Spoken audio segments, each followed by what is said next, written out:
Bom, eu estava repetindo, se no dia 25 de novembro for agora, você está assistindo a aula ao vivo, mas se não for, você está assistindo essa aula gravada, porque ela vai ficar disponível depois.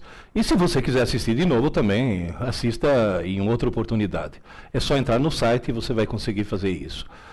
Na realidade, hoje estou comemorando a saída do quarto livro da coleção Neuroaprendizagem, que é justamente esse livro a respeito de inteligência em concursos. Esse livro Inteligência em Concurso, tem muita gente que me pergunta, mas já foram escritos tantos livros a respeito de concurso? Inclusive, alguns amigos meus escreveram livros fantásticos, Alberto de Lísola, Valdir Santos, tem um monte de gente que escreveu livros interessantíssimos. E por que você está escrevendo um livro a respeito disso? Porque eu descobri a absurda importância que tem no sucesso de um vestibular, no sucesso de um concurso público, o nível de inteligência do candidato. Eu vou explicar melhor, e tem cara que nesse momento está dizendo, mas se eu burro tenho chance? Sim, claro, ninguém é burro e todo mundo obviamente tem chance. Eu vou contar um pouco a história do surgimento desses livros e por que eu estou fazendo alguma coisa um pouco diferente. Em 1961 foi o ano em que eu comecei a dar aula. E foi o ano em que eu programei meu primeiro computador. Obviamente, os primeiríssimos computadores daquela época eram as famosíssimas réguas de cálculo. Eu dava aula de régua de cálculo. E régua de cálculo é uma coisa que a maioria de vocês nem sequer sabe o que é. Apesar de que tem alguns relógios chiquitosos que ainda usam régua de cálculo dentro do mostrador, para medir a velocidade do carro, etc. Mas a régua de cálculo era o típico exemplo de um computador analógico. Mas já existiam naquela época computadores analógicos eletrônicos. E um modelo parecido com esse foi o primeiro que eu programei, em 1961. Não sei se vocês estão notando, existia um painel todo colorido e um monte de fios conectados, como se fossem aquelas mesas telefônicas antigas. Na realidade, o engenheiro que estava me ensinando a usar isso disse, era um texano, e falou, a parte dura, que seria o painel, nós chamamos de hardware. A parte mole, que são os fios que fazem programação, nós chamamos de software.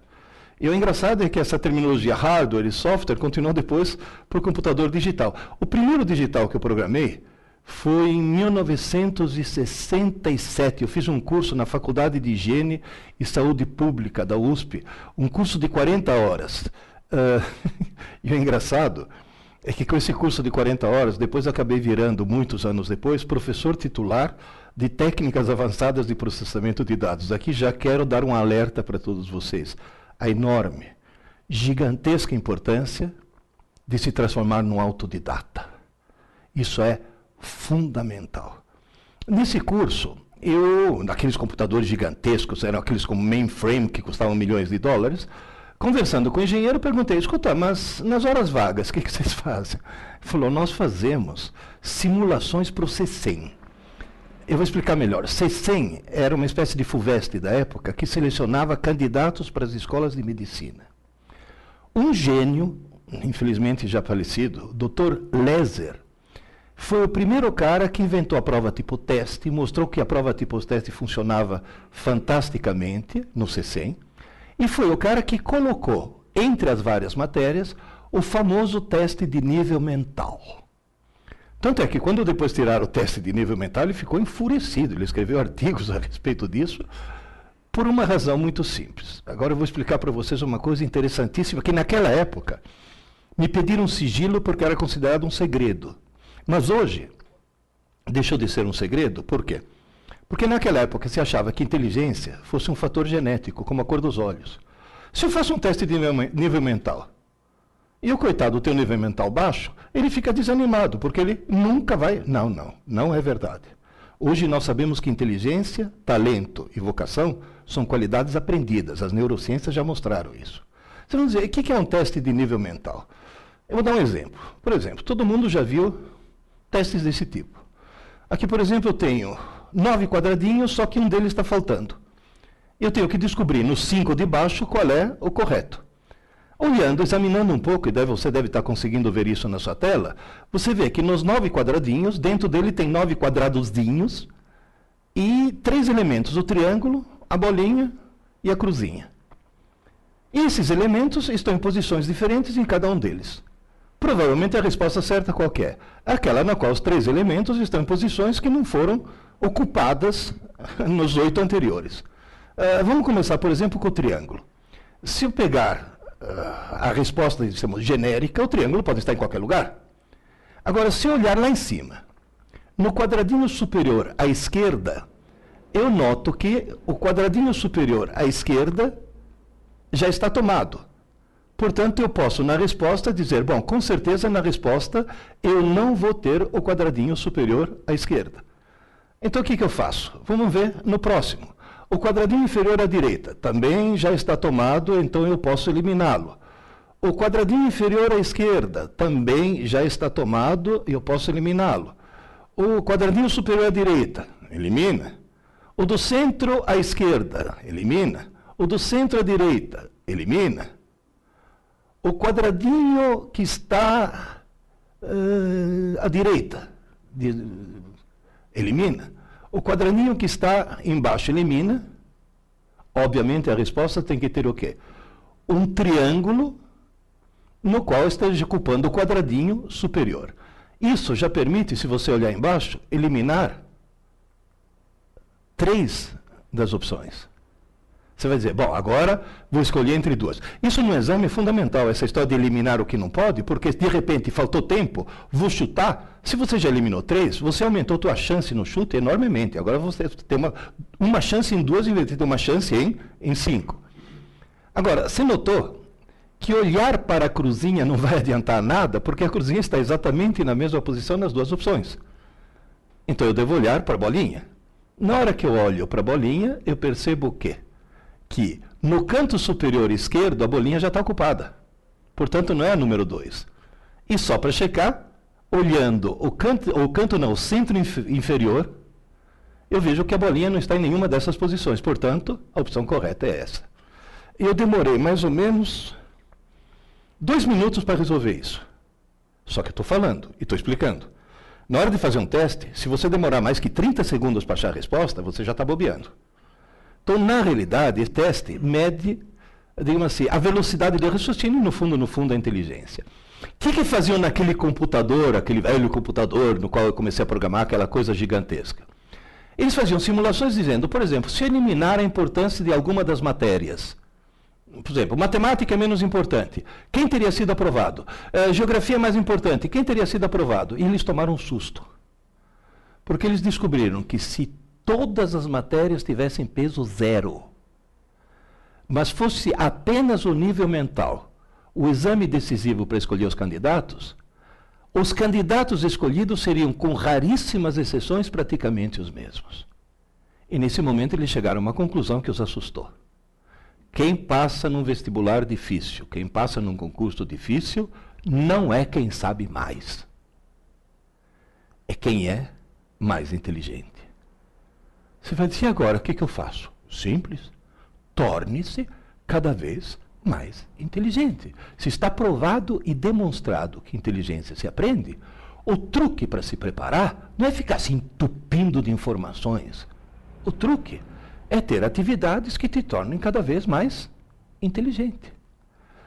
Se você fizer o gráfico do QI de uma pessoa, e o número de pessoas, na vertical você colocar o número de pessoas que têm um certo QI, e na horizontal você colocar as pessoas que têm esse QI, você vai notar que existem poucas pessoas que têm um QI muito baixo. Algumas delas até têm que internar. Existem poucas pessoas que têm um QI muito alto. Essas têm que internar mesmo. Agora, existe uma grande faixa que nós vamos chamar de faixa da normalidade, que está entre justamente esses 2 extremos. Fazendo-se um teste de QI, você pode chegar a um certo resultado. Então, por favor, entenda uma coisa importantíssima. Na frente de cada um de nós existe uma escada chamada escada da inteligência. Todo dia você pode subir um degrau. Só que cuidado, é um degrau por dia. Portanto, o ciclo de aprendizagem e crescimento de inteligência é algo que começa, acontece e se encerra em 24 horas. Mas eu posso subir? Claro. Posso descer? Claro. Se você quiser ficar mais burro, eu posso te dar algumas dicas. Por exemplo, tome Ritalina. Se você tomar Ritalina, porque tem cara aí concurseiro que acha que é muito esperto, a Ritalina está provado, diminui o quociente de inteligência da pessoa. Pode acalmá-la, pode fazer com que a pessoa se concentre mais porque ficou mais calma, é claro que ficou mais calma. Está drogada? Pô, e se não for um produto químico, como é que eu fico mais burro sem produtos químicos? Simples, Facebook. Passe mais de 1 hora por dia no Facebook, você vira uma besta total. O Facebook está emburrecendo as pessoas. Isso também está provado através de uma série de testes. Ô, professor, e como é que eu faço para saber se eu subi a escada? Bom, se você fizer um teste de QI hoje e outro daqui a uma semana, provavelmente você não vai notar diferença nenhuma. Mas se você fizer o que eu vou te aconselhar a fazer, o teste hoje e um teste, por exemplo, daqui a um ano, você vai notar daqui a um ano que você está com QI mais elevado, portanto, você está subindo realmente essa escada. A coisa é extremamente simples. Inteligência se aprende. A cada dia que passa, você pode ficar cada vez mais inteligente. Tem gente que diz, mas por que no Brasil as coisas não funcionam como deveriam funcionar? Se eu fizer um teste de QI na humanidade, em geral, por definição, o QI médio da humanidade foi atribuído ao QI médio da humanidade o valor 100. Tem que falar, se eu tiver QI 100, eu sou normal? Não, você é médio. Se você tiver QI 100, você é mais inteligente que metade da humanidade. Mas sinto muito, você é mais burro que a outra metade. E se você quiser realmente ter sucesso num concurso, num vestibular, trate de subir a escada. O problema é subir a escada. Se fizeram por amostragem um teste de QI na população da Inglaterra, obteve-se o valor 100. Isso mostra o quê? Que os ingleses são normais. Aí fizeram um teste de QI na população do Japão. Deu 113. Agora, cuidado. O cérebro de um japonês, biologicamente, é idêntico ao cérebro de um inglês. Portanto, se a população média do Japão tem um QI tão mais elevado que o da Inglaterra, isso mostra o quê?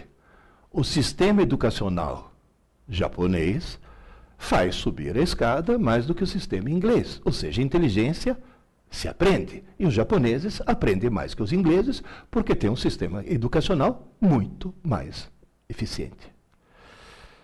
Por amostragem, fizeram um teste de QI na população do Brasil. O resultado foi catastrófico. O QI médio de 87. 87 é caso limítrofe. O que nós podemos concluir daí? O sistema educacional brasileiro faz descer a escada. Faz desaprender inteligência. Nós temos aqui nesse país um potencial fantástico, uma juventude maravilhosa que está sendo imbecilizada literalmente por um sistema educacional completamente equivocado. E você que está se preparando para um vestibular ou para um concurso, provavelmente, mas muito provavelmente, você foi vítima desse gigantesco equívoco. E está na hora de mudar um pouco esse equívoco. Você foi vítima de um equívoco terrível. Mas está na hora de melhorar as coisas. Você vai dizer, qual é esse equívoco? Uma jornalista estava me entrevistando, falou, lá em Londrina, ô professor Pierre, por que o sistema educacional brasileiro é um dos piores do mundo? Eu dei uma resposta que para um italiano é óbvia. Descobri que para os brasileiros não. Porque tem duas palavras que em italiano significam coisas diferentes, mas que em português o pessoal acha que são sinônimos. Ela achou tão estranha que colocou na primeira página do jornal. E a explicação é simples. O sistema educacional brasileiro é um dos piores do mundo, porque o Brasil tem milhões de alunos e pouquíssimos estudantes. Milhões de alunos e pouquíssimos estudantes. Qual é o problema? Os pais brasileiros, os professores brasileiros, as pedagogas brasileiras querem que você seja um bom aluno. E sabe o que bom aluno faz? Vai bem na prova, tira boas notas, passa de ano, obtém um diploma e não aprende nada. Não consegue aprender. Gente, Eu dei aula num cursinho em São Paulo, onde eu tive mais de 100.000 alunos, vindos das melhores e mais caras escolas dessa cidade. Chegavam para mim no cursinho, mentalmente virgens, sem saber absolutamente nada. Passaram direto. Por quê? Porque no Brasil a gente confunde aluno com estudante. Bom aluno não passa no vestibular. Bom aluno não passa num concurso. Quem passa num vestibular ou num concurso é bom estudante.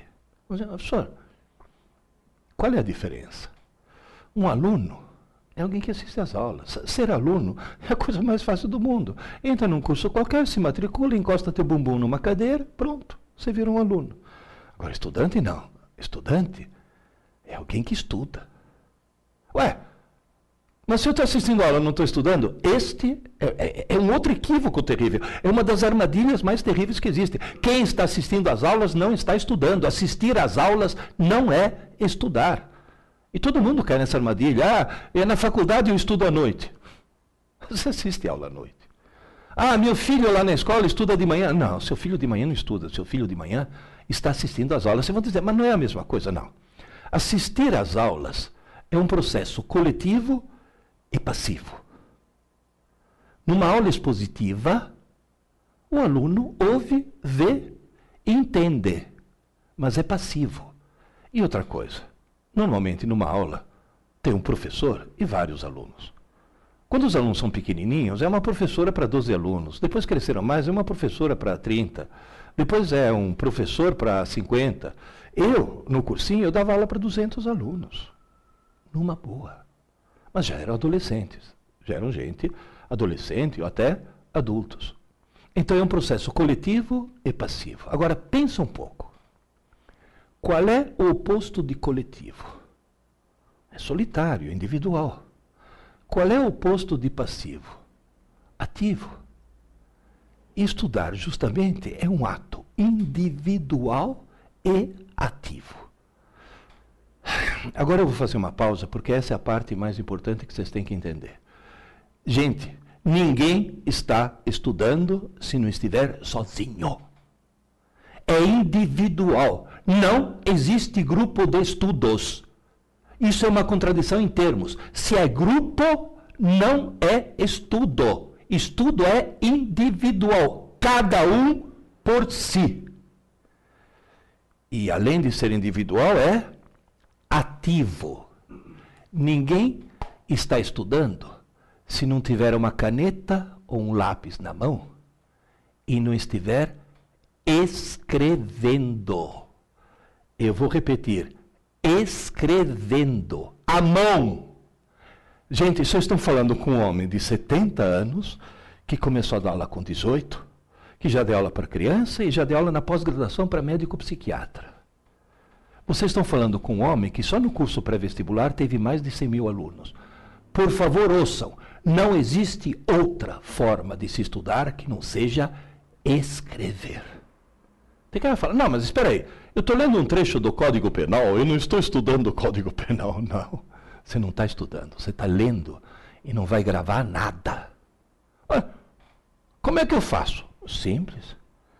Pega o texto, pega uma caneta, ou um lápis, um papel, e vai lendo. Tudo que for importante, escreva. É importante? Escreva. Tem que falar, como é que eu sei o que é importante? Simples. Faz de conta, na hora de escrever, que você está preparando uma cola. Na hora de preparar uma cola, surge lá de dentro um poder de síntese que você desconhecia. Tanto é que quem prepara a cola bem feita não precisa puxar, porque só o ato já funciona. E agora, cuidado por uma outra coisa importantíssima. Eu falei escrever, eu não falei digitar. Se você escrever, vai para o teu HD. Se você digitar, vai para o HD do computador. E na hora de fazer um vestibular, um concurso, o computador que você leva é esse. Ah, mas isso está provado cientificamente ou é uma opinião sua? Não, não é opinião minha. Está provado cientificamente. Agora vai. 5 minutos, já que eu sou químico e físico, 5 minutos de química e física. A molécula que vocês veem à esquerda é uma molécula de glicose que foi alterada. Um dos grupos hidroxila foi substituído por flúor 18. Flúor 18 é um isótopo radioativo que decai para oxigênio 18, emitindo um neutrino e um pósitron, ou seja, um elétron positivo. O que é um elétron positivo? É o elétron da antimatéria. Toda vez que um elétron positivo da antimatéria encontra um elétron negativo da matéria, os dois se aniquilam, desaparecem. Nessa altura, Lavoisier dá 3 voltas no túmulo. A matéria desaparece e surgem 2 pulsos de energia, 2 raios gama que saem um para cada lado. O que eu faço? Como o maior combustível do cérebro é açúcar, eu dou para o cidadão açúcar, uma solução de açúcar, água com açúcar, só que com esse açúcar. E coloco o cidadão exatamente no centro de um detector circular de raios gama. A região do cérebro que mais consome açúcar vai produzir mais esses pares de raios gama, que como não chegam exatamente no mesmo instante, a diferença de tempo permite localizar de onde partiram.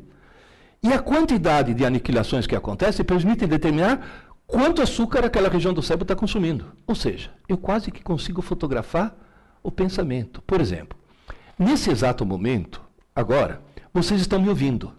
Se vocês estão me ouvindo, no hemisfério esquerdo do teu cérebro, nessa posição mais ou menos, na região de Wernicke, está acendendo. E o que estou falando está acendendo mais na frente, a região de Broca. Se você está de olhos abertos olhando, está acendendo aqui o lobo occipital. E se você está pensando, obviamente, acende o lobo pré-frontal.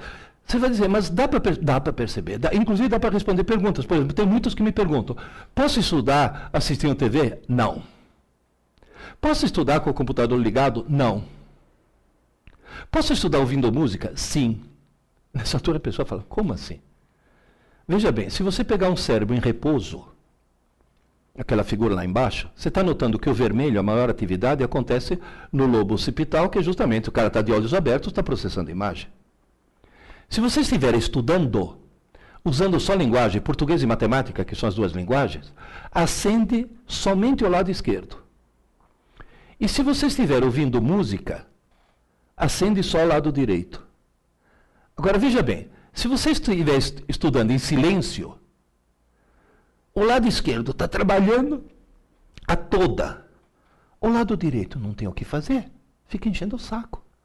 Então você está lá, olha, porque as placas tectônicas, olha a borboleta azul. É o lado direito enchendo. Então o que você faz? Liga uma música e mantém o lado direito ocupado enquanto o lado esquerdo está estudando. Mas cuidado, quando eu falei liga uma música, nessa música não pode ter ninguém cantando no idioma que você conheça. Porque se você conhecer o idioma, invade o lado esquerdo e a letra da música atrapalha aquilo que você está estudando. Está bem claro isso? Ah, eu quero ouvir rock com um vocalista. Ótimo. Tem ótimas bandas de rock húngaro. Porque nenhum húngaro entende o que outro húngaro está falando. E note uma coisa interessante, esse PET, né, o Positron Emission Tomography, é tão sofisticado que se você está ouvindo jazz, acende aqui. Se você está ouvindo Mozart, acende aqui. Ou seja, são regiões do cérebro diferentes que foram treinadas de forma diferente para ouvir tipos de músicas diferentes. Agora, se você estiver ouvindo funk, não acende absolutamente nada, porque não há necessidade de cérebro para ouvir funk. Isso já é um outro problema. Agora, essas experiências todas mostram uma coisa interessantíssima. Quanto mais regiões do cérebro você acender, mais chance você tem de gravar alguma coisa. Moral da história. Se você escrever, por exemplo, BA, manuscrito, um monte de regiões no teu córtex motor se acendem. Se você simplesmente digitar não acende quase nada. Digitar não serve. Você tem que escrever. Escrever e muito. Teve um amigo meu, professor. Me ajuda aí. Falei, o que foi? Estou me preparando para um concurso público, estou estudando 14 horas por dia, estou me matando de estudar, e não rende, chega no fim do assunto, já esqueci o começo. Onde estou errando? Falei, bom, primeiro erro é estudar 14 horas por dia. Só um louco faz isso. Nenhum cérebro humano consegue transformar 14 horas de informação em 14 horas de conhecimento. Portanto, o trouxa que estuda 14 horas por dia está jogando fora um monte de seu tempo. Ah, mas eu falei, bom, vou fazer uma coisa, eu vou na tua casa, vou ver como é que você está estudando. Fui na casa dele. Falei, querido, Você não está estudando 14 horas por dia. Você está jogando na lata do lixo 14 horas do teu dia. Ou por quê? Você só está lendo. Ah, mas ler não é estudar? Eu falei, não. Tanto é que tem cara tão trouxa que faz curso de leitura dinâmica só para jogar seu tempo fora mais depressa. Porque ler não é estudar. Estudar é escrever. Aí ele falou para mim, mas eu escrevo. Eu falei, deixa eu ver o caderno. Caderno, Pierre, é coisa do passado. Agora eu estou anotando tudo no meu notebook. Eu falei, isso, seu trouxa. Manda agora teu notebook e fazer exame no teu lugar.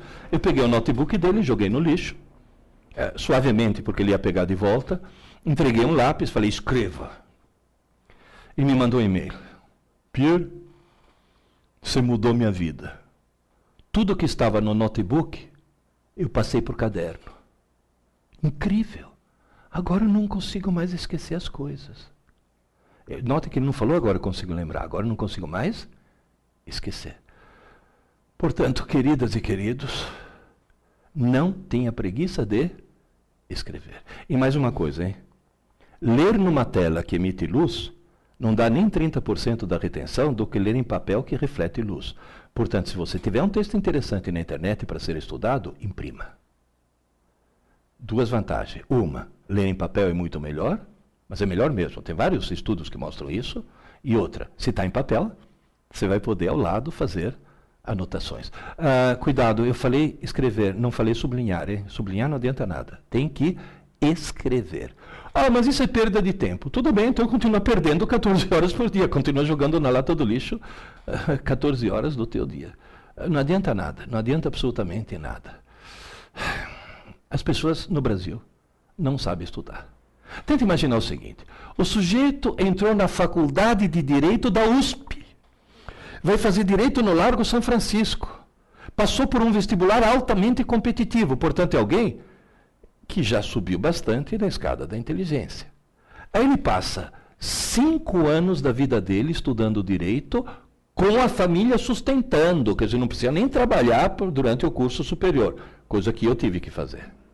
Se forma bacharel em Ciências Jurídicas. Você vira o diploma dele? Tem o histórico escolar, a nota mais alta dele é 8. E aí ele vai prestar exame na OAB. Faz o famoso exame da OAB. E consegue um feito inacreditável. Consegue ser reprovado. Quanto por cento? 20% dos formados no Largo São Francisco da USP são reprovados no exame da OAB. 40% dos formados em faculdades de direito federais são reprovados no exame da OAB. E 82% dos bacharéis em direito no Brasil inteiro são reprovados no exame da OAB. E agora vem a pergunta, por quê? Vamos pegar esse caso da USP? Pergunta número 1. É alguém lesado mentalmente? Não. Passou num vestibular bem competitivo. Pergunta número 2. É alguém que fez direito na Unisquina? Não, fez direito no Largo São Francisco. E por que ele foi reprovado? Simples, porque ele cometeu o maior erro que qualquer estudante brasileiro pode cometer. Estudou para a prova. Quem estuda para a prova monta um castelo de cartas na cabeça, consegue tirar nota e não consegue aprender nada porque logo em seguida esquece tudo. Portanto, cuidado com uma coisa. Se você nesse momento está estudando para passar num vestibular ou está estudando para passar num concurso, esquece, você não vai passar. Agora, se você estiver estudando para aprender de forma definitiva e para sempre, aí você vai passar. Porque a cada coisa nova que você aprende, você fica mais inteligente, e quanto mais inteligente, mais chance você vai ter. Mas quando eu falo a cada coisa nova que você aprende, é aprender contextualizando e aprender para sempre. Você vai dizer, professor, qual é o mecanismo para se aprender para sempre? É usar o cérebro. Eu dividi o cérebro humano em 3 partes para simplificar. Na realidade é muito mais complicado do que isso, mas só para simplificar agora. Essa parte azul é o cerebelo, a parte amarela é o sistema límbico e a parte vermelha é o córtex. Só para vocês terem uma ideia, os meus alunos da engenharia da computação calcularam que para obter o hardware correspondente ao córtex humano, eu deveria ligar em rede pelo menos 15 mil computadores de última geração. Portanto, dentro da cabeça, meu querido, você tem 15 mil computadores de última geração. Usa esses computadores, faz esses computadores funcionarem da forma adequada. Para com essa mania de estudar para a prova, para com essa mania de achar que memória, que tem que decorar as coisas. Torne-se mais inteligentes. Como? Aprendendo da forma correta. E qual é a forma correta? Bom, vamos lá. No cerebelo, que é essa região azul, você aprende coisas que têm muito a ver com habilidade física, tem a ver com equilíbrio e com ritmo. Por exemplo, no cerebelo, você aprendeu a andar de bicicleta.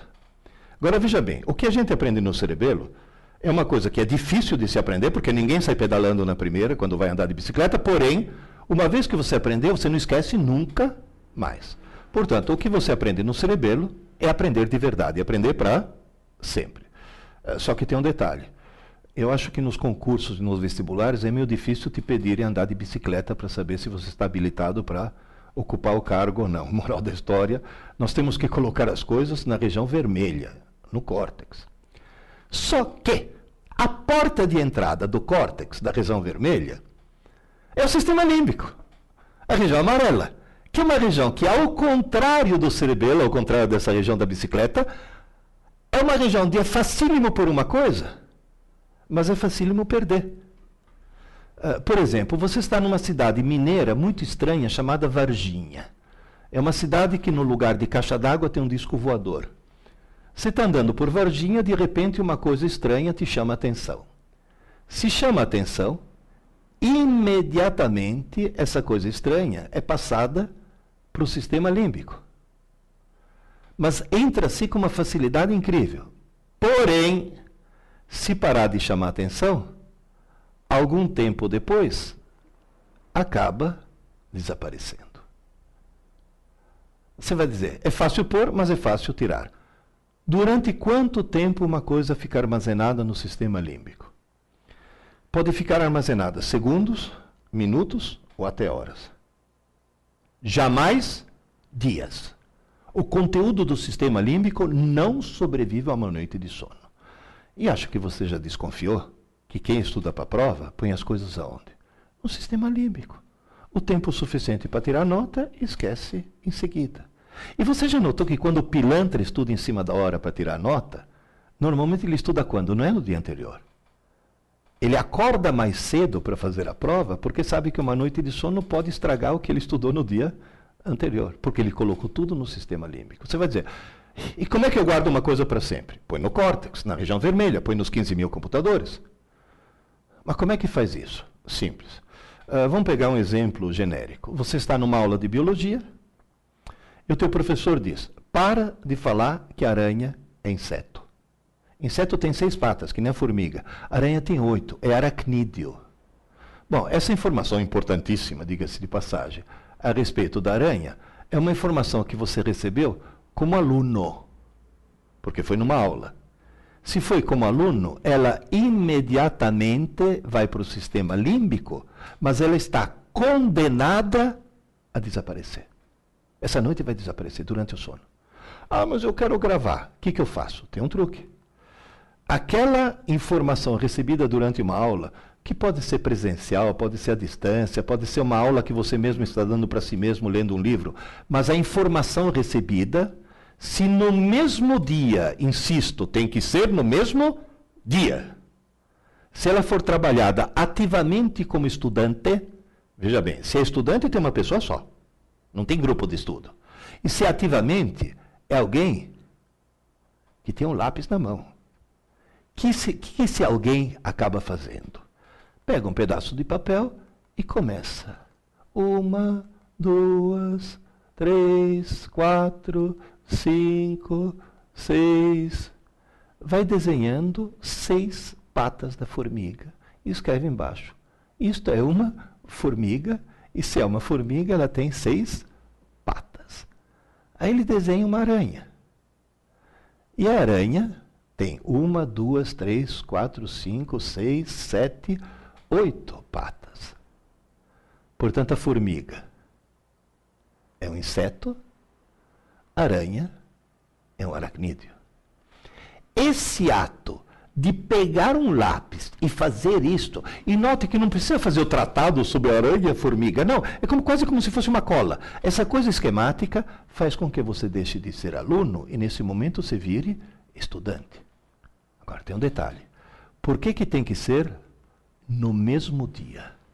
Porque aquela informação que você trabalhou como aluno, naquela noite, naquela mesma noite, durante o sono e só e exclusivamente durante o sono, esse é o ponto-chave, ela é transferida para o córtex, é quase como se o sistema límbico fosse memória RAM e o córtex fosse o HD.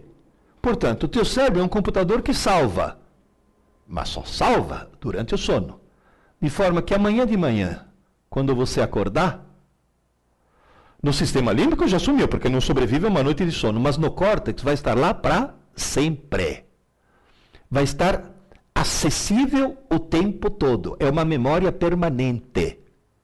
Mas porque foi no mesmo dia em que a informação foi recebida que ela foi trabalhada ativamente, com lápis na mão. Portanto, durante o dia, tudo que entra no teu cérebro, entra no rascunho. A atividade elétrica do teu cérebro, lá em cima, você está vendo naquele gráfico, é muito intensa. Conforme você vai adormecendo, ela cai quase a zero. É o chamado sono profundo, ou sono sem sonho. Nesse momento você tem o QI de uma beterraba em coma, zero. Você só não é um cadáver porque respira e bate o coração. O que o cérebro fez? Parou. E por que ele parou? Porque está na hora de arregaçar as mangas e fazer a manutenção. Eis que de repente começa uma grande atividade elétrica chamada sono REM. REM vem de Rapid Eye Movement, movimento rápido dos olhos. Você olha embaixo da pálpebra, você vê o globo ocular começar a pular de um lado para outro. Nesse momento você está tendo um sonho absolutamente desconexo e sem sentido nenhum. Tanto é que, faz experiência, acorda alguém durante o sono REM e pergunta, você estava sonhando? Estava. O quê? Não sei. A pessoa não sabe. Porque é um sonho desconexo completamente. E nessa manutenção, o que está acontecendo? O que não foi trabalhado vai para o lixo. O que foi trabalhado ativamente como estudante e não mais como aluno, vai sendo salvo no córtex e depois de alguns episódios REM, você acorda e tudo está gravado no córtex. Agora, cuidado. Durante a noite tem que acontecer pelo menos 4 episódios REM. Ou seja, você tem que dormir, o ideal, 8 horas. Quebrando o galho, 6 horas. Tomem cuidado que o sono é fundamental. Ah, mas eu trabalho, estudo, blá, blá. Primeiro se organiza para ter horas de sono. Agora você vai dizer, mas como é que eu faço? Eu usava um truque. Gente, de dia eu trabalhava para sustentar mulher e filho. À noite eu fazia faculdade. Sabe qual é o truque que eu usava? Na hora do almoço, 15 minutos. Eu dava uma cochilada de 15 minutos. E depois eu vi que funciona por quê? Porque tem um estudo que mostra que se você dormir 3 horas, o tanto que você descansa dormindo 3 horas, 90% já foi descansado nos primeiros 15 minutos. Portanto, uma cochilada de 15 minutos é a salvação. Na hora do almoço, todo mundo tem esse tempo para poder fazer isso. Moral da história, veja o que acontece no teu cérebro conforme você vai estudando e gravando as coisas. Veja como os dendritos entre os neurônios vão crescendo, vão se entrelaçando, vão criando mais ligações, vão conseguir se conectar, vão conseguir fazer um circuito cada vez mais complexo, um circuito cada vez mais rico em ligações. Com isso daqui você está conseguindo 2 efeitos. Você está matando 2 coelhos com uma cajadada. Número 1. Para aprender alguma coisa, tem que criar uma rede neural. Você está criando. Então você aprendeu, sei lá, informação a respeito da aranha. Fato número 2. Quanto mais ligações você tiver no seu cérebro, mais inteligente ele fica. Portanto, quanto mais você aprende coisas de forma correta, que é essa que eu estou falando, mais inteligente você vai ficar. E mais experiências você vai poder fazer. Portanto, se você tentar ensinar alguma coisa para um computador, ou seja, quando um computador aprende, você muda o software. Quando um cérebro humano aprende, você muda o hardware. Ou seja, o peer que vai dormir hoje à noite, amanhã de manhã é outro, porque meu cérebro não vai ter exatamente a mesma configuração de ligações que tinha antes de dormir. E o peer que vai acordar amanhã, se eu aprendi alguma coisa hoje, vai acordar mais inteligente. É uma coisa fácil de ser entendida. Portanto, toda informação recebida hoje, seja ela presencial ou à distância, ou até através de leitura, pura e simples, lendo simplesmente, você está recebendo informações. Essa informação obrigatoriamente deve ser estudada hoje, ainda hoje. Antes que se passe uma noite de sono. Tem gente que fala, espera aí, eu assisto a aula de manhã, o que eu devo fazer? Estuda à tarde. Eu assisto a aula à tarde, o que eu devo fazer? Estuda à noite, antes que se passe uma noite de sono. Tanto é que tem muitos de vocês, talvez que tenham filhos pequenos, coisas desse tipo, que assistem a aula à tarde.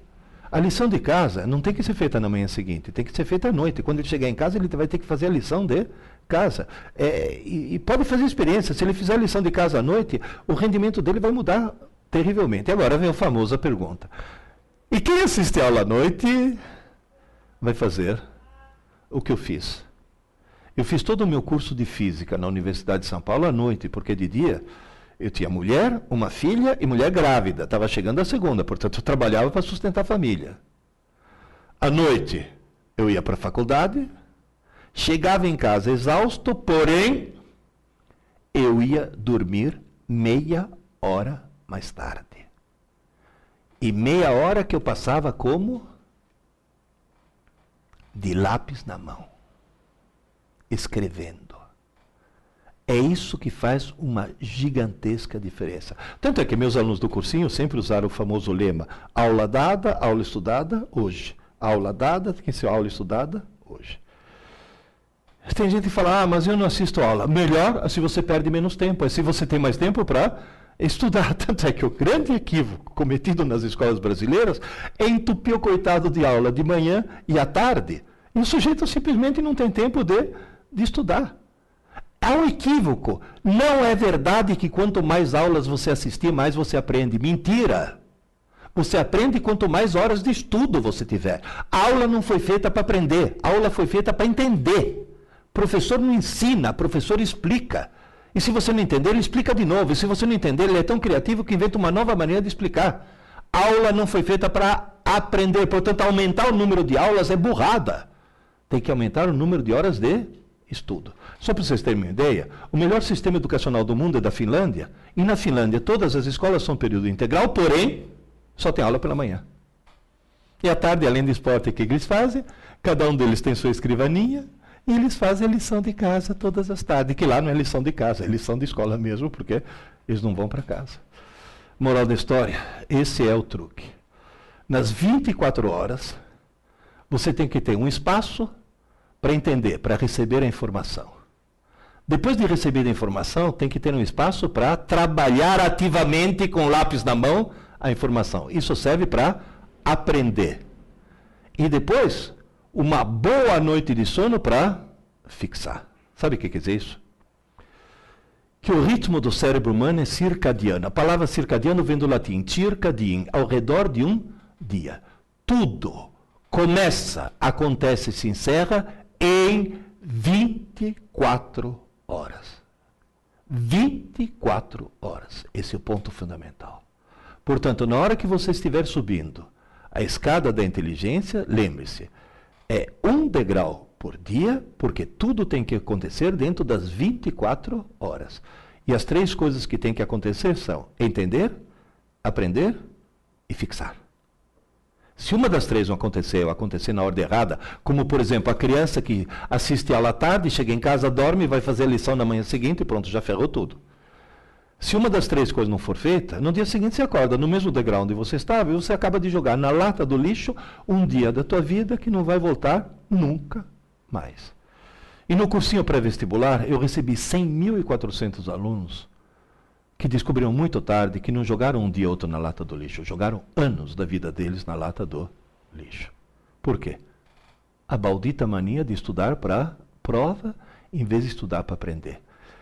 Quem estuda dessa forma que eu falei, pouco, mas todo dia, nunca mais na vida vai precisar estudar para uma prova. E tem mais uma coisa. Você vai fazer um concurso onde cai, sei lá, direito constitucional. Você estuda para o concurso. Você põe as coisas na cabeça para o concurso. Presta o concurso. Pode passar ou não.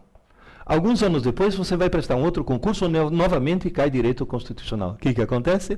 Vai ter que estudar tudo de novo a partir do zero, porque não ficou gravado nada para sempre. Enquanto que se você estudar com esse processo pouco e todo dia, vai ficar gravado para sempre. Você vai estudar direito constitucional uma única vez na vida. Eu falo para o pessoal que faz, estou fazendo cursinho para a OAB. Eu falo, eu conheço um cursinho ótimo para a OAB. É, só que tem um problema. Dura 5 anos e chama Faculdade de Direito. É simples, né? E estudar pouco e todo dia. Agora, veja bem. Agora, tenta entender uma coisa extremamente importante. Quando você enriquece a rede neural, está aprendendo, está mudando, não o software, está mudando o hardware do teu cérebro. O enzima que permite fazer os dendritos crescerem, ele se esgota em aproximadamente 40 minutos. Portanto, aí vem um truque. Se você for estudar intensivamente, faz uma coisa. Estude meia hora e depois descanse 10 minutos. Estude meia hora e descanse 10 minutos. Não posso passar de meia hora? Experimenta. Nunca te aconteceu de pegar um texto, ler o texto do começo até o fim, chegar no fim e falar, meu Deus, o que eu li? Passou dos 40 minutos. Então, meia hora, 10 minutos. E depois, mais meia hora de estudo e 10 minutos de descanso. E depois, mais meia hora e 10 minutos. E vai indo até chegar mais ou menos a umas 3 horas e meia de estudos. Só que nessas 3 horas e meia de estudos, tem mais uma hora que foi intercalada, que é justamente o tempo de descanso. Mas desse jeito eu fiquei 4 horas e meia ocupado e só aproveitei 3 e meia. Não adianta. Você ficar sentado, amarrado numa cadeira, estudando, sem dar esses 10 minutos, você está jogando o teu tempo fora. Depois você vem falar, não rende. O truque é esse. Meia hora, 10 minutos, meia hora, 10 minutos, meia hora, 10 minutos. E nesses 10 minutos, o que eu faço? Faz alongamento, vai tomar água, vai no banheiro fazer xixi, vai fazer qualquer coisa, menos atividade intelectual. E outra coisa, entre no MST, movimento do sem tela. Nesses 10 minutos não vai me ligar o Facebook ou coisa desse tipo, porque os 10 minutos viram 20, viram 30, ou coisas desse tipo. Vamos dizer, professor, tudo isso que o senhor está falando funciona? Há muito tempo atrás, eu fiz uma brochurazinha, uma apostilinha, chamada Aprendendo Inteligência, que justamente se tornou o volume 1 da coleção de neuroaprendizagem. Mas assim, impressa em papel, capa em papel e tudo mais. E passei isso, depois de palestra, para os meus alunos no cursinho. 600 cópias fizeram. E depois vieram, professor, minha vida mudou. Aí esse reforço positivo, eu falei, opa, então eu estou no caminho certo. O que eu fiz? Já fiz uma edição, esse ainda com a capa branquinha, um pouco mais chiquitosa, Deu muito certo.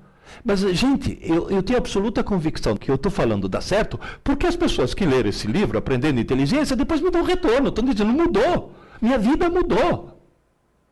E a culpa não era deles. Eu já vi mãe falar, filho, desliga isso daí, vai estudar, menino. Você tem prova amanhã. Essa mãe acha que está ajudando o filho. Essa mãe está cometendo um crime hediondo. Essa mãe devia ser presa sem direito à fiança. Essa desgraçada está arruinando a vida do filho. Porque a frase certa seria, filho, Desliga isso daí, vai estudar, menino. Você teve aula hoje. Esse que é o problema. Então, no fim, acabou surgindo esse livrinho aqui, que depois deu origem a esse livrinho aqui. Por quê? Porque eu tive que explicar para os pais como funcionava a coisa. E aí, me obrigaram a escrever esse livro aqui, esse verde aqui, por quê? Porque eu tive que explicar para os professores como funcionava a coisa. Aí chegou um monte de gente e falou, tá bom, você escreveu um livro para quem é aluno, e eu que sou autodidata. Tchau, tchau.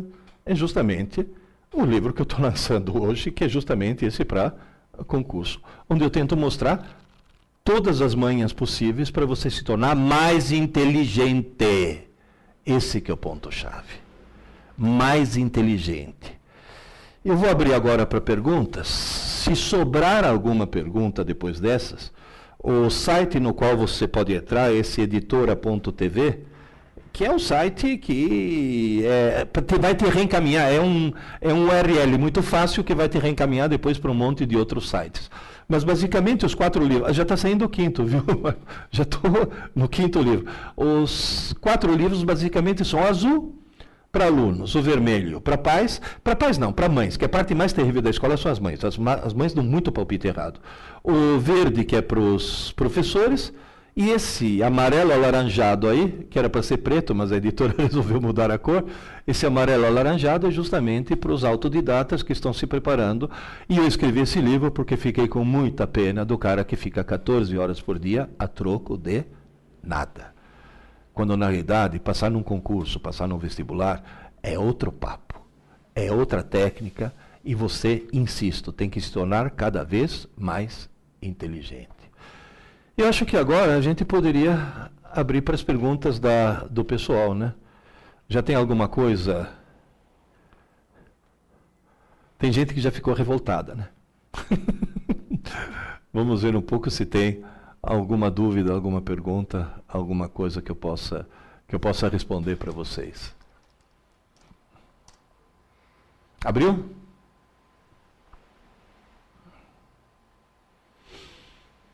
Eu espero que vocês tenham entendido. Tem muito mais coisa a ser falada.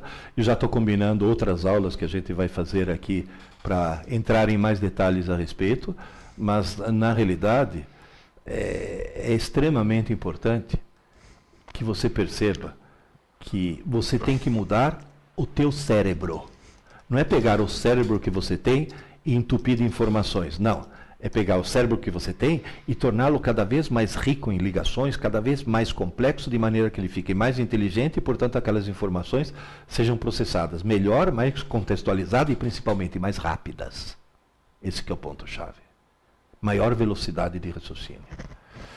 Chegou alguma pergunta? Sim. A Kaline pergunta, existe alguma técnica para aprender em curto tempo, em tempo mais curto? Não. Não. Desculpe eu tirar a tua ilusão, mas não. E eu vou explicar a razão neurológica para isso. Toda vez que você aprende alguma coisa, você faz uma alteração no circuito do teu cérebro.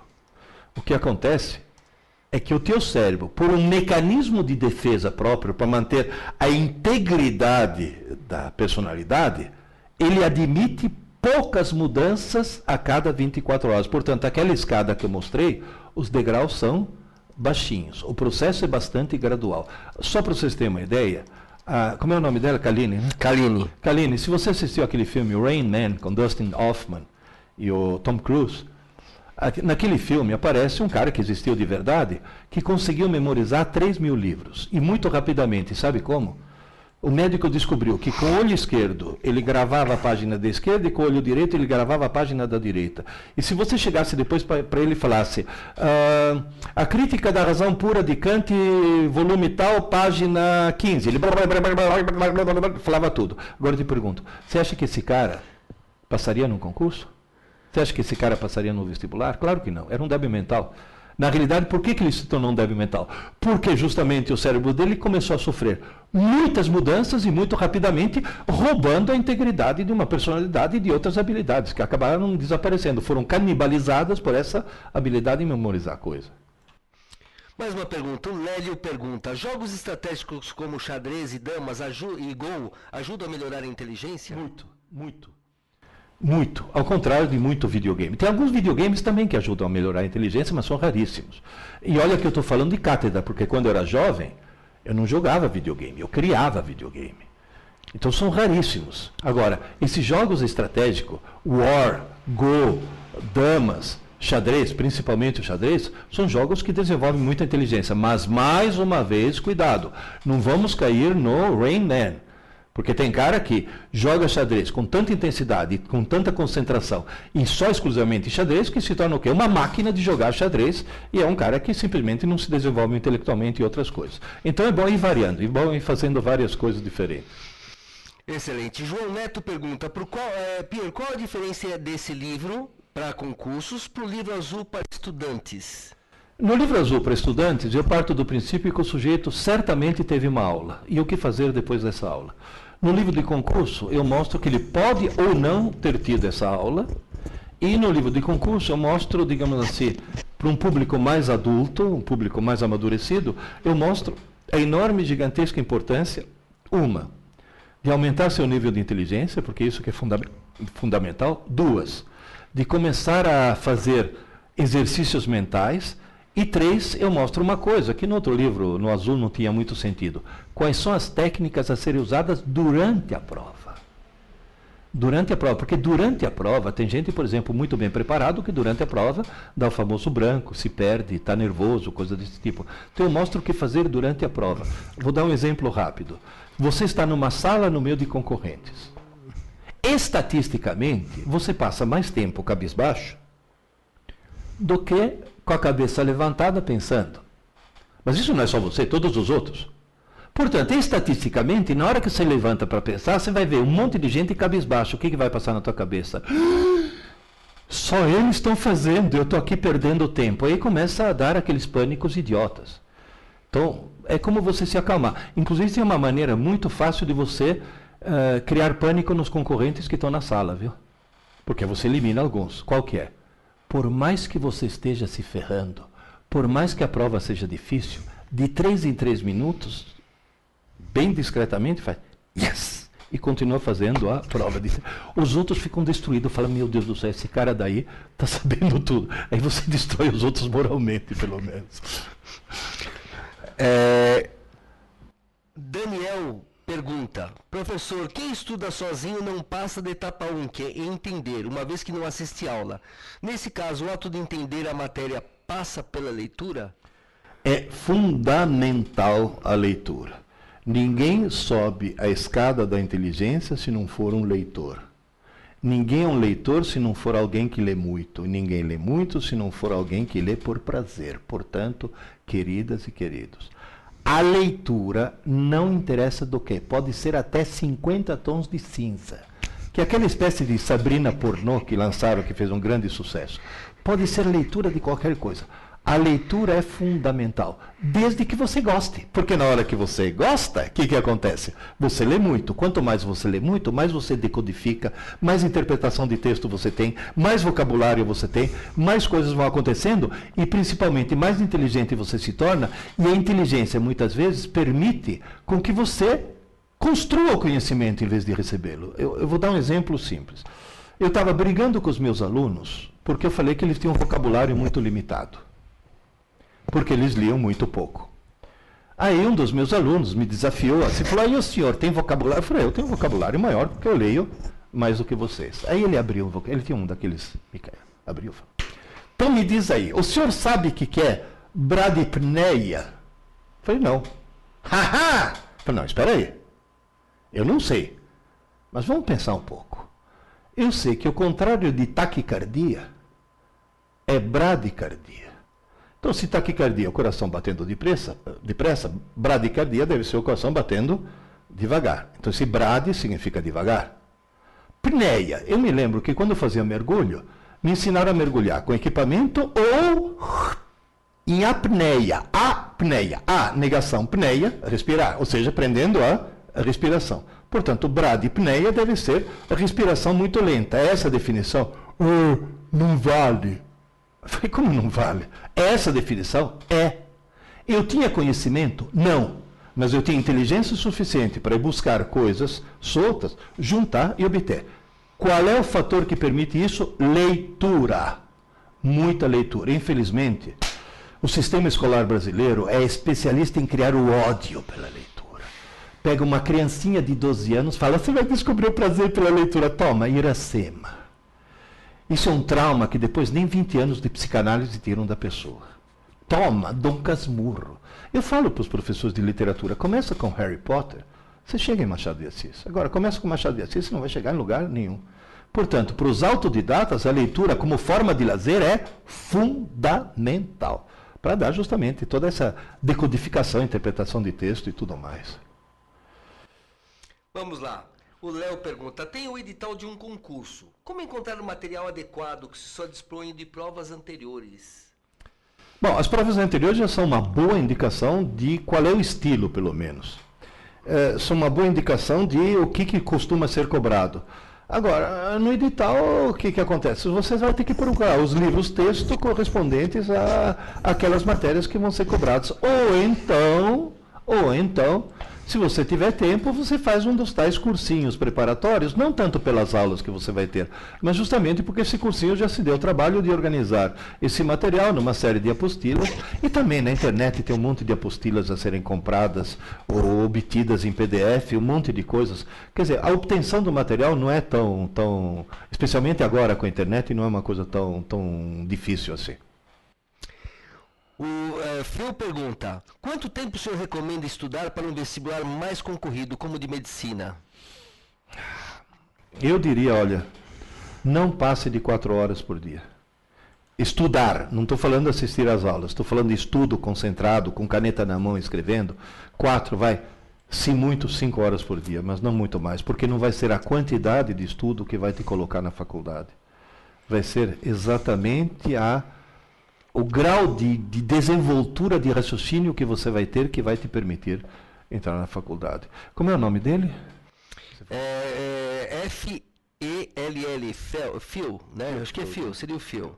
Então, basicamente é isso, veja bem, não exagera no tempo, porque no fim, o problema é o seguinte, se em 3 horas, intercalada, daquele jeito que eu falei, meia hora, 10 minutos, meia hora, 10 minutos, meia hora, 10 minutos, se 3 horas, ou 4 horas que sejam, é o ideal. Se você estudar 8, sabe o que vai acontecer? As últimas 4 horas se sobrepõem às primeiras 4 e vai uma bagunça total e você não aproveita nem as últimas 4 e nem as primeiras 4. Então é melhor ficar nas primeiras 4 horas, que é o que vai te dar mais proveito. Né? O Luiz pergunta, por que há coisas que nós aprendemos e nunca mais esquecemos, mesmo sem dedicar um tempo para estudá-las separadamente? A razão é extremamente simples. O que passa do sistema límbico para o córtex durante a noite é aquilo que mais te impactou emocionalmente. Então, se você vê um desastre horrível, um caminhão destruindo um outro, provavelmente essa é uma cena que você nunca mais vai esquecer. Se você vir uma moça muito bonita, provavelmente é uma cena que você nunca mais vai esquecer. Agora, acontece que a equação do segundo grau não é uma coisa que normalmente impacta emocionalmente a pessoa. Ninguém vai, que bonito uma equação do segundo grau. Então, as coisas que não te impactam emocionalmente, essas você vai ter que impactar com o lápis na mão e ficar fazendo exercícios, que é a outra maneira que o cérebro tem de acabar gravando alguma coisa. Eu tenho certeza absoluta que todos vocês que estão me ouvindo agora, cada um de vocês lembra exatamente onde estava quando recebeu a notícia dos 2 aviões entrando nas Torres Gêmeas de Nova York. Por quê? Porque foi uma coisa tão impactante que você não esquece justamente isso. Agora, é lógico, por exemplo, tem professores que têm a técnica de contar uma piada durante a aula para impactar emocionalmente. E sabe o que acontece? 2 meses depois o cara esqueceu a aula, mas lembra da piada, pelo menos. Então não é só essa coisa impactante que vai funcionar. Depois da aula, é lápis na mão e trabalho.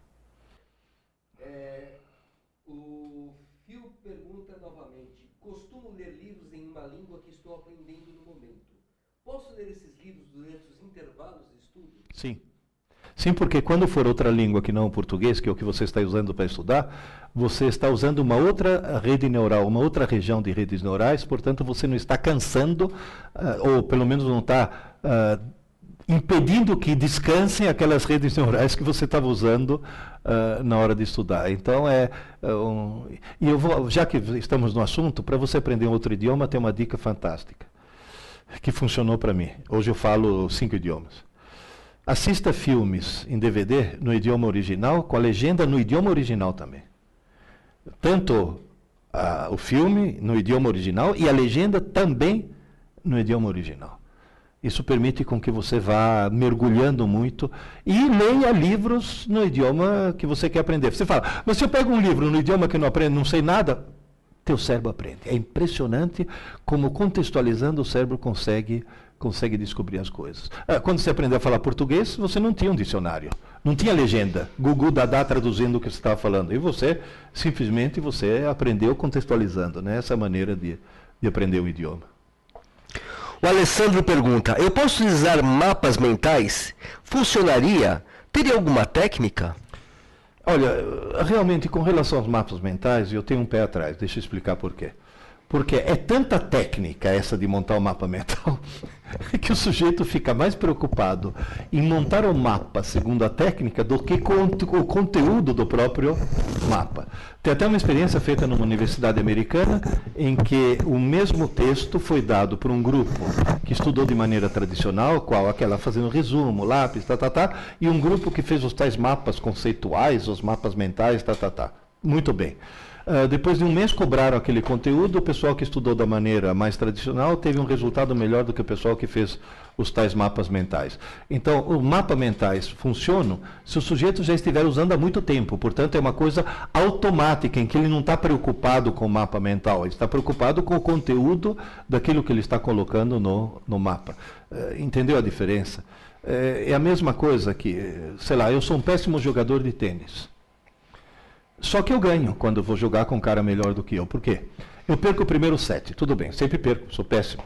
Aí eu viro pro cara e falo, você joga bem pra caramba, mas já descobri o teu segredo. Já sei por que você joga tão bem. Eu descobri que você põe o polegar, a tua empunhadura, o polegar toma uma posição que é justamente o que te dá mais força lá na pancada, tá? O segundo set eu ganho, porque o cara fica olhando para o polegar dele em vez de ficar olhando para a bola. O truque é extremamente simples. Se você faz um mapa mental com a preocupação, será que estou fazendo um mapa segundo o conceito adequado do mapa, não sei o que, esquece. É o conteúdo daquilo que está lá que acaba interessando. Cristiano pergunta, como fazer para armazenar o conteúdo de uma determinada matéria? Como determinar o que aprender?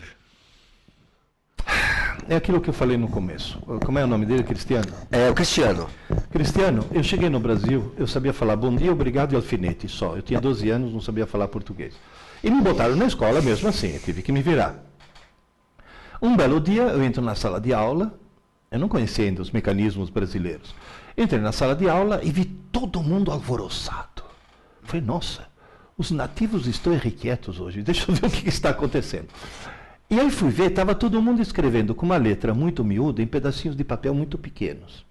Falei, deve ser um ritual religioso, né? De repente, eles fazem um pedido por embaixo do santinho, né? Mas eu perguntei para o colega, falei, mas sente, mas que coisa é com isso? Ele olhou para mim e falou, cola.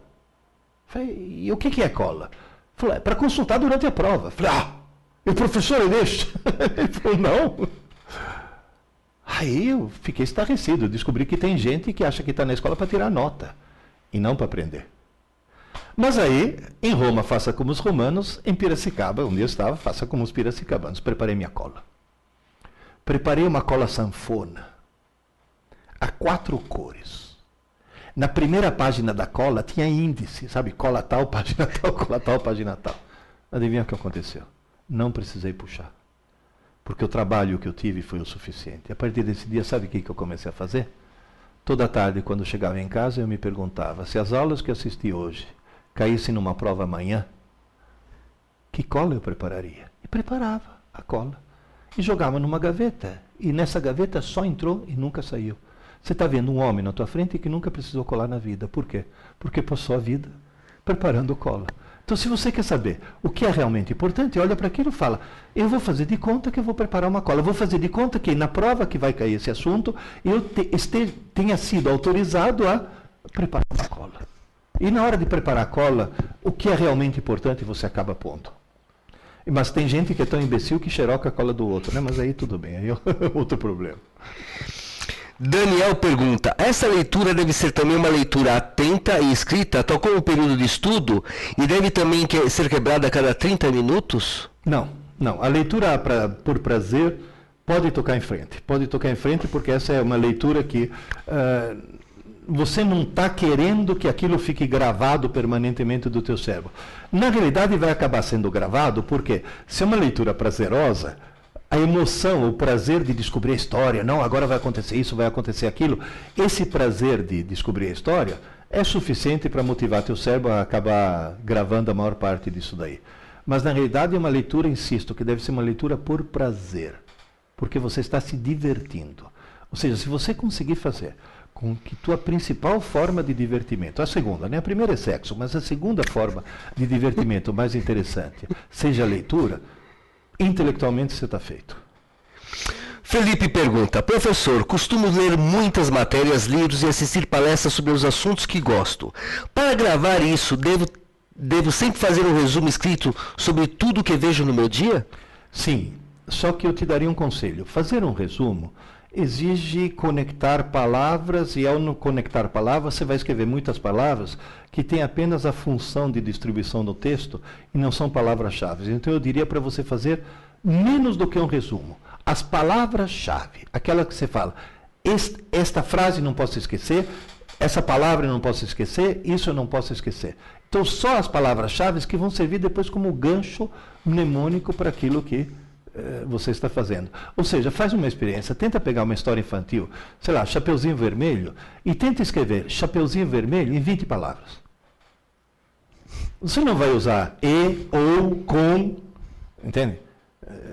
Tenta escrever em 20 palavras que você vai ver que você pega a parte essencial. Quem comeu quem? Pronto. Kaline pergunta, em sua opinião, qual a melhor estratégia para passar um concurso público muito concorrido? Concurso público muito concorrido, você viu a curva de QI, né?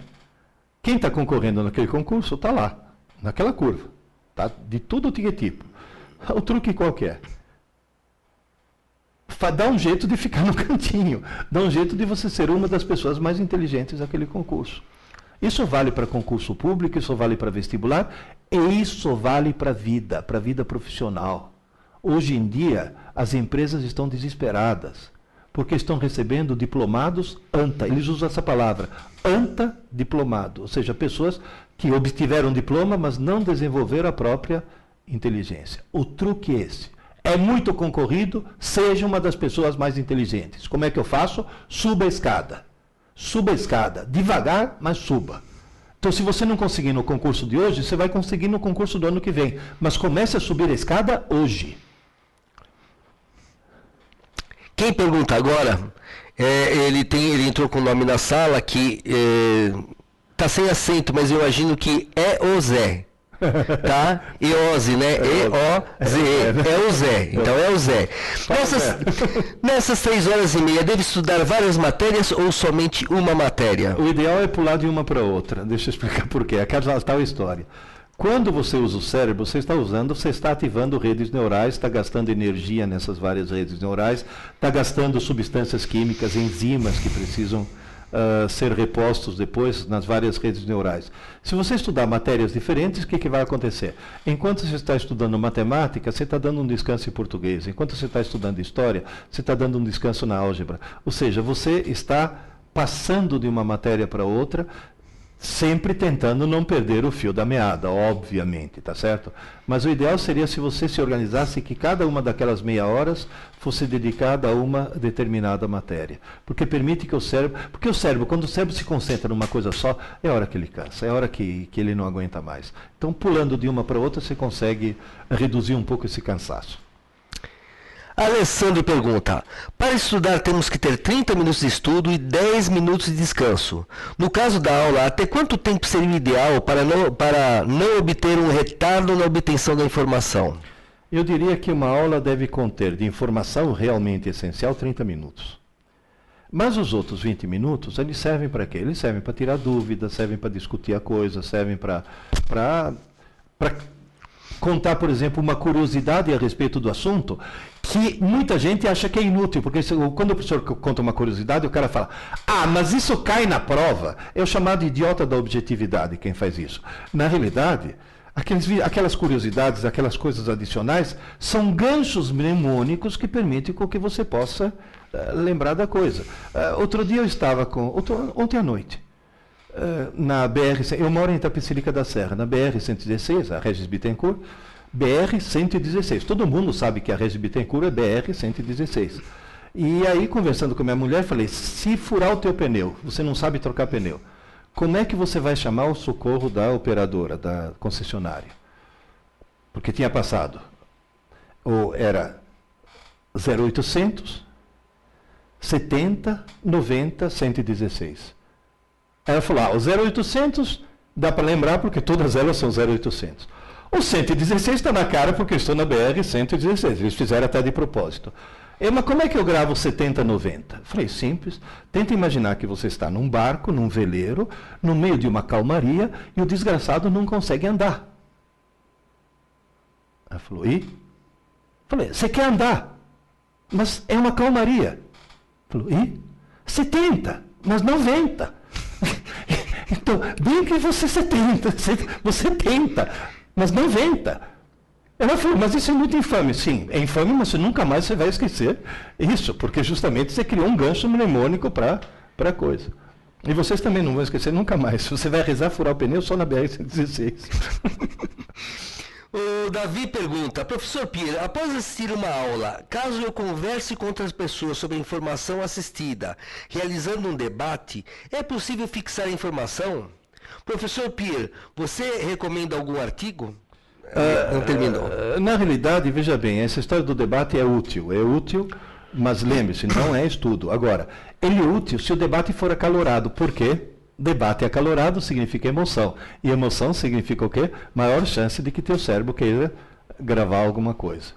Artigos, olha, eu aconselharia uma enormidade deles, mas eu vou te dizer. Faz uma coisa, eu tenho um site.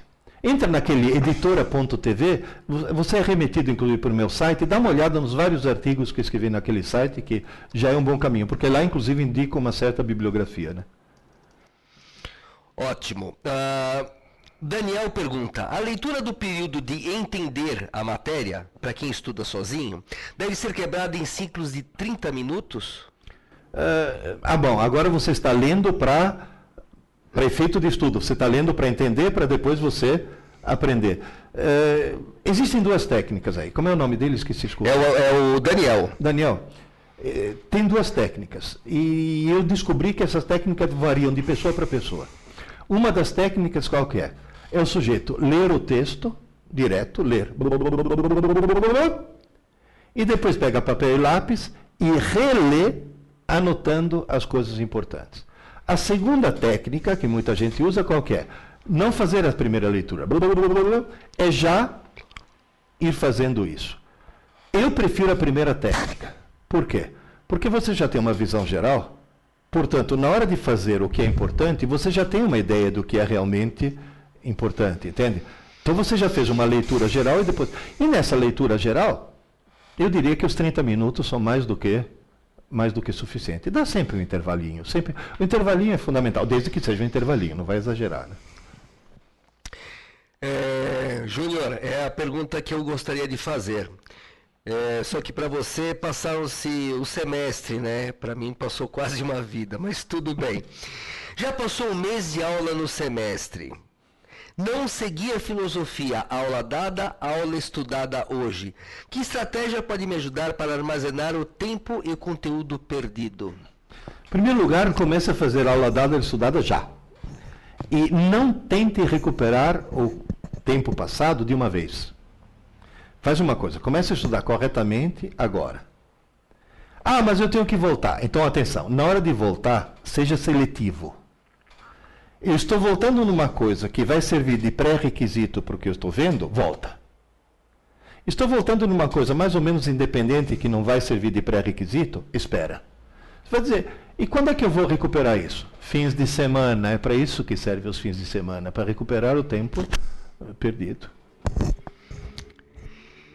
Davi pergunta, professor Pierre, você recomenda um artigo para me aprofundar no funcionamento do cérebro para fixar informação? Que ele não tinha terminado o texto, mas você já acabou respondendo isso, tá? Sim, eu aconselho, olha, é meio cabotino falar isso, é meio autoelogioso, mas infelizmente é verdade. Leia meus livros que você vai realmente perceber muita coisa. A Kaline carinhosamente comenta: parabéns, professor, o senhor é muito inteligente. Bom, eu tenho 70 anos subindo a escada, dá para subir a escada bastante. Mas tem que subir a escada. Isso é fundamental. E fazer ginástica mental, palavras cruzadas, xadrez. Xadrez eu sou um péssimo jogador, já descobri que nem vale a pena. Mas eu ganho também, viu, no xadrez. Sabe como? Eu pego o mestre em xadrez, falo, eu te desafio. Ah, porque eu sou mestre em xadrez. Eu não, eu sou péssimo. Só que, por favor, olha esses papeizinhos aqui, sorteia um. Ele sorteia, fala o nome de uma peça. Torre, abre. O que está escrito? Cavalo. Ótimo. No nosso jogo, a torre se move como se fosse um cavalo. Sorteia outra. Fala o nome de uma peça. Peão. A rainha. No nosso jogo, todos os peões se movem como se fossem a rainha. E faz isso. Aí eu ganho. É claro que eu ganho. Porque tanto para mim quanto para ele é uma novidade. Só que para mim é uma novidade na qual eu me ponho a pensar. Ele não consegue porque está com a cabeça tão bitolada nas regras do xadrez que ele acaba perdendo. Isso é uma forma de ginástica mental, viu? Excelente. Mudar todas as regras nesse sentido. Mudar as regras. Phil pergunta: costumo explicar as matérias para outros alunos do meu colégio. Isto seria como estudar ou não? Sim. Olha, tem um ditado entre os professores que diz: se você quiser realmente aprender um assunto, dê aula dele. Dá aula daquele assunto que você realmente vai aprender o assunto. É fundamental. Tanto é que todo mundo fala: ah, mas você critica estudo em grupo, tá. Eu falo: eu não critico, tem um cara que leva vantagem. É aquele que está explicando as coisas para os outros. Esse é o único que está realmente aprendendo. Funciona, viu? Funciona muito bem. Dar aula para os outros é fundamental. Daniel pergunta: qual é a sua opinião sobre leitura em e-readers, como o Kindle? Aí que está. Deixa eu te explicar. Descobriu-se que tela que emite luz dá só 30% da retenção do que papel que reflete luz. Esse é caso que todo mundo já passou por isso. Todo mundo, você também já passou por isso. Ou seja, você gera um texto no computador, corrige o texto até ele ficar perfeito. Quando ele está perfeito, você imprime e toma um susto. Você fala: meu Deus do céu, deixei passar tanto erro, porque na tela você não viu. A Folha de São Paulo fez uma experiência, pegou alguns leitores que liam o jornal em papel, outros leitores que iam o mesmo jornal no tablet, idêntico. 3 meses depois foram fazer um recall do que, quem leu em papel deu de 10-0 nos outros. Só que o Kindle funciona como? Na hora que descobriram que a tela que emite luz não dá retenção, eles inventaram um display de electronic paper, de papel eletrônico. Tanto é que o Kindle, você não lê no escuro, você tem que ter uma fonte de luz. Alguns vêm até com abajurzinho. Então, digamos assim, é um quebra-galho para substituir o livro da melhor maneira possível. Mas insisto, é um quebra-galho. Nada substitui o folhear, cheirar o papel, conseguir ver. E de repente você está assim. Opa! Já passei da metade. Do Kindle, você nunca vai saber se você já passou ou não da metade, porque a espessura dele é exatamente a mesma. Olha, opinião minha. É lógico, você está no avião com aquele crônicas de guerra, de fogo e de gelo, um negócio desse tamanho. Se você levar o livro a bordo, você paga excesso de bagagem. Então você vai levar o Kindle para no avião você poder ler. Tem essa facilidade. Mas se você está em casa, é livro mesmo. Isso que funciona. E pergunta o Daniel: posso tocar violão nos intervalos? Sim, por favor, é o melhor. Porque, inclusive, na hora que você toca violão, você está usando o lado direito do cérebro e permitindo que o lado esquerdo, que você massacrou até aquele momento, esteja descansando. O violão está aqui, do lado direito. Então, funciona perfeitamente. Maravilha, maravilha. O Léo pergunta: como ter certeza de que aquilo que foi estudado será devidamente gravado? Está devidamente gravado ou será devidamente gravado? Tem um truque. Uma semana depois, faz uma rápida revisão naquilo que você estudou na semana anterior. Você vai descobrir o que foi gravado e o que não foi gravado e, portanto, precisa ser regravado, porque nem sempre a retenção é 100%. E existe um fenômeno estranhíssimo chamado canibalização de redes neurais. Deixa eu explicar. Você aprendeu alguma coisa, criou uma rede neural. Se ela não for usada durante um certo tempo, a rede neural adjacente que está se criando vê um monte de neurônios parados, fala, opa, e toma. Na hora que toma, aquele assunto acaba sendo esquecido. Então é bom sempre fazer, uma semana depois, fazer uma revisãozinha. Jéssica, não sei se foi acidente ou se você foi proposital, mas ficou bonitinho. Professor, todos podem aprender sobre qualquer assunto? Então as dificuldades em algumas matérias, como matemática, são totalmente justificadas? Na realidade, todo mundo pode aprender qualquer coisa, não existem limitações. E está aí o Kumon que não me deixa mentir. O Kumon, na hora que alguém tem dificuldade, por exemplo, em matemática, o cara vai fazer Kumon e descobre que simplesmente ele aprende tranquilamente. Qual é a técnica? Lápis e papel, qualquer coisa você aprende se você mexer com lápis e papel. Tanto é que uma das minhas filhas está em Brasília, quer fazer concurso. Ô pai, eu tenho um problema em matemática, você que conhece o pessoal do Kumon, não podia pedir para eles para fazer um curso de Kumon pela internet? E falei, filha, mas a essência do Kumon é o lápis e o papel, como que vai fazer pela internet? O cara tem que escrever, não adianta. Não. Kaline pergunta, nossa, acho que Kaline, eu sei em parte a resposta dessa pergunta. Algum tipo de exercício para estimular o cérebro? Vários exercícios para estimular o cérebro, como alguém já disse aí, jogos de estratégia, xadrez, damas, palavras cruzadas é uma coisa assim importantíssima. Outra coisa, entra na internet, no Google, e procura IQ, quer dizer, IQ, Test Non-Verbal. Testes não verbais de QI. Você vai encontrar um monte. Começa a fazer. Uma pela curiosidade de você, vou ver o quanto eu sou inteligente, mas não. Outra, porque quanto mais você fizer esses testes, mais você acaba se tornando mais inteligente, porque a cada teste que você resolve, é uma rede neural nova que você está ativando. É uma coisa assim fantástica. Então, na realidade, existem 1000 coisas que você pode fazer, mas a principal qual que é? Leitura. Ler muito, nem que seja para ler Júlia, Bianca, Sabrina, Crepúsculo, essas coisas horrorosas, mas pelo amor de Deus, leia. Isso é fundamental. Desculpa. Daniel pergunta, como a revisão deve ser feita? Deve ser escrita como período de estudo, lápis e papel? Lápis e papel. Obviamente sendo cada vez mais sintético, porque aí cada vez você vai pegar a essência da essência da essência, né? O Luiz, se bem que já respondeu ela, mas eu vou repassar essa pergunta. Estou aprendendo um novo idioma, o Luiz pergunta. Existe uma maneira especial para estudar em um novo idioma com mais eficiência? Sim, aquilo que eu falei. Assista um filme com o idioma original e a legenda no idioma original. Isso é importantíssimo. Tem gente que fala, mas aí eu não vou entender nada. Então faz uma coisa. Assiste o filme dublado. Você vai entender tudo. E depois, 3 ou 4 meses depois, faz isso que eu falei. Assista de novo com o idioma original e legenda no original. O enredo você já sabe. E aí você vai contextualizando e você vai acabar aprendendo dessa forma. Essa é a maneira com a qual a criança aprende o idioma. Ou seja, contextualizando. É a única maneira que você tem de realmente aprender. Eu vou te confessar uma coisa. Eu sempre falo que eu falo inglês. Mentira. Eu falo inglês muito mal. Por quê? Porque eu aprendi inglês lendo.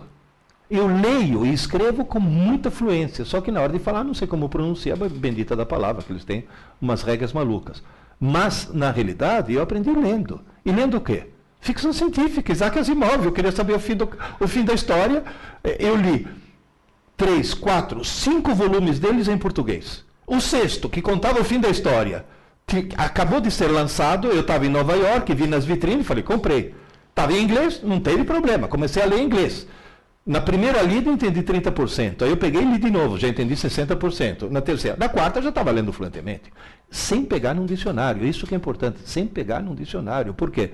Porque contextualizando, você vai acabar entendendo o significado das palavras. Matheus pergunta, foi o que você falou durante a aula, inclusive. Tenho aula à noite e se eu deixar para estudar no dia seguinte, eu perco essas aulas? Perde. Infelizmente, perde. Então, na realidade, é melhor você perder meia hora de sono, acordar meia hora mais tarde se puder, ou coisa desse tipo, mas tem que ser Na aula que você teve à noite, aquela aula vai ter que ser estudada na mesma noite, com papel e lápis. Isso sinto muito, o cérebro humano exige isso. Não fui eu que inventei isso, é o cérebro. O Júnior pergunta, tenho dificuldade em me concentrar em leituras de novos conteúdos na faculdade. Tenho que ler várias vezes até entender para posteriormente passar a estudar. Como posso ganhar tempo nesse processo? Veja bem, duas coisas. Primeiro, se você tem dificuldade em interpretar aquilo que está escrito, isso provavelmente você não é um leitor. Então, paralelamente, você vai ter que usar como forma de lazer a leitura. Desliga o videogame, desliga a televisão, desliga um monte de coisas e ler livros, muitos livros. Isso é um trabalho a médio e longo prazo paralelo. Agora, a curto prazo qualquer, se você tem dificuldade em se concentrar e entender, o que você faz? Escreva. Na hora que você está lendo, pega as palavras-chave, as palavras que você não entendeu, escreva.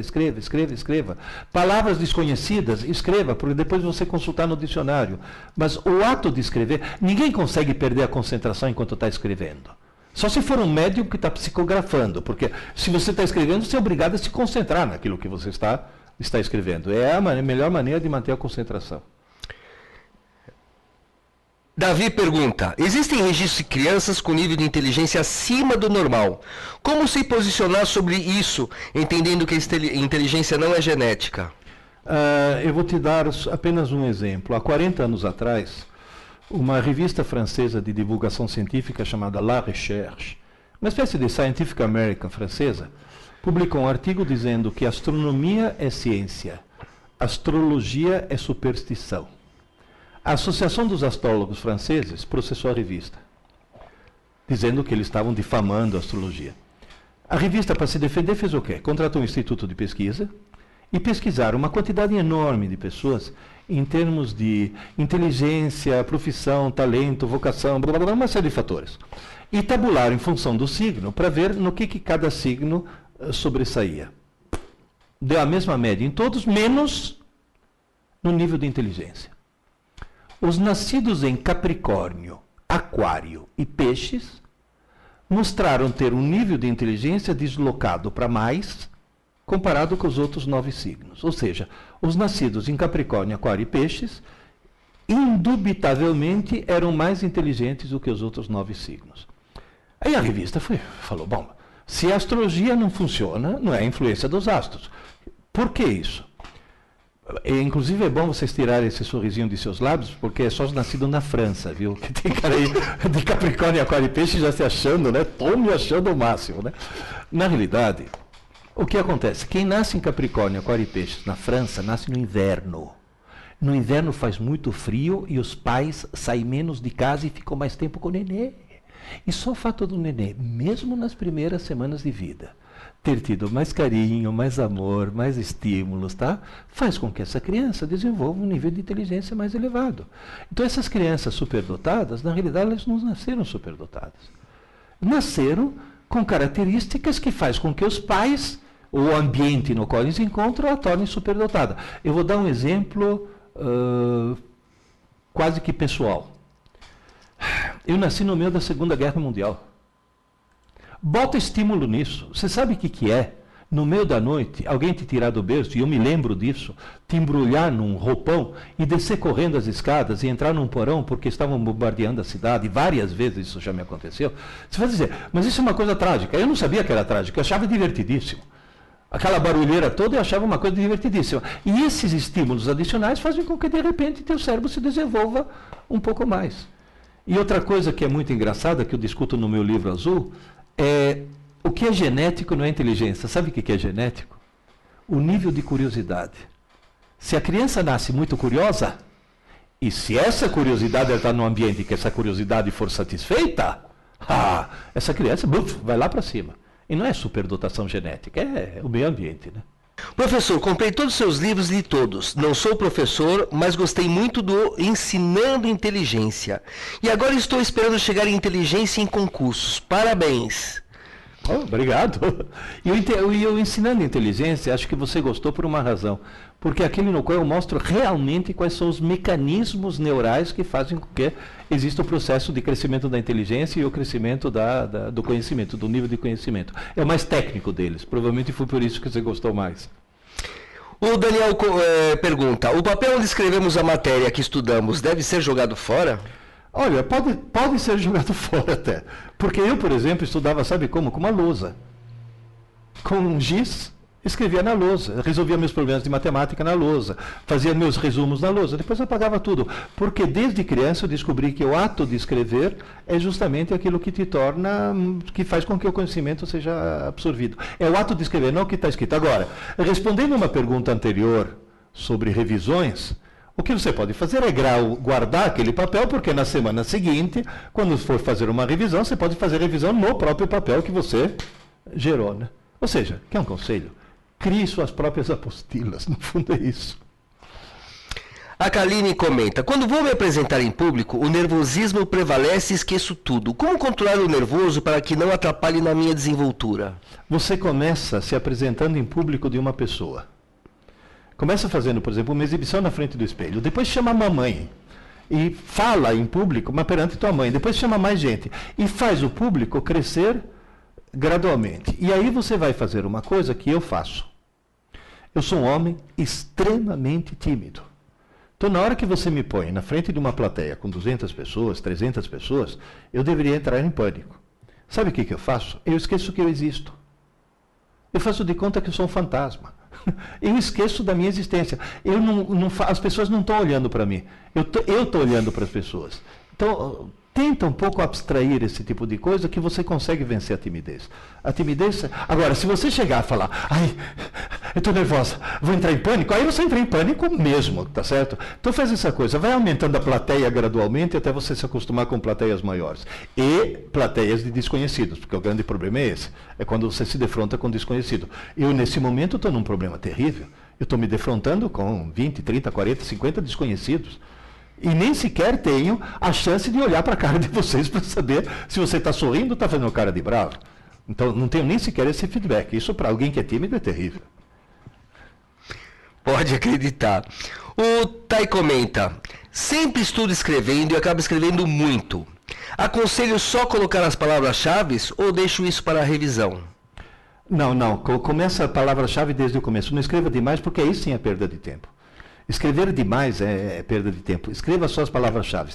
Tem algumas meninas, porque isso é uma mania das fêmeas, que tem a mania de fazer aquela canetinha amarela fosforescente. O conselho que eu dou para elas é o seguinte, leia o texto com a canetinha amarela, bem economicamente sublinhando o que é importante. Depois você pega o papel e o lápis e tudo que você sublinhou, escreva.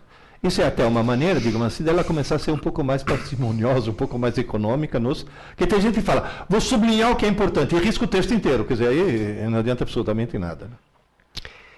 Rodrigo pergunta, essa pergunta é difícil, não sei se você vai saber responder. Essa te pegou. Professor, poderia informar qual o tema do 5º livro e qual a previsão de lançamento? O tema do 5º livro, na realidade são 2 livros que estão em canteiro de obras.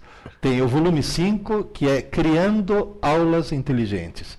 É mostrando para as escolas como cada escola pode montar seu próprio sistema de ensino e não ficar escrava dessas palhaçadas comerciais que estão por aí dos chamados sistemas de ensino. Então isso é para ajudar as escolas a consertar um pouco esse sistema educacional que está catastrófico. O outro livro não é o volume 6, é o volume 0. Porque estão me pedindo para fazer livro para criança. Para que criança já comece a fazer a coisa certa desde o começo. É lógico que vai ser um livro colorido, com pouco texto, com muita figura, mas é um livro que hoje de manhã para quem está assistindo ao vivo, um dia de manhã para quem está assistindo ao gravado, eu fiz uma palestra para o 7º ano de uma escola, a Escola Horizontes, perto da Rebouças. Crianças fantásticas. Eu falei, essas crianças têm... E elas usaram o livro azul, aquele livro Aprendendo Inteligência, usaram, tá? Sabiam. Uma delas fez uma apresentação para os pais. Entende? Agora, quanto mais cedo começar, melhor. Aula dada, aula estudada hoje, deveria ser uma coisa para dar no primeiro ano. Eu falo para as mães que têm neném em casa, essa história que o neném precisa de estímulos, eu falo, faz o neném dormir no colo, balançando nesse ritmo. Que dá tempo de falar aula dada, aula estudada, aula dada, aula estudada. Começar o mais cedo possível, né? Então, um beijão para vocês e até a próxima. Vai ter mais aulas dessas.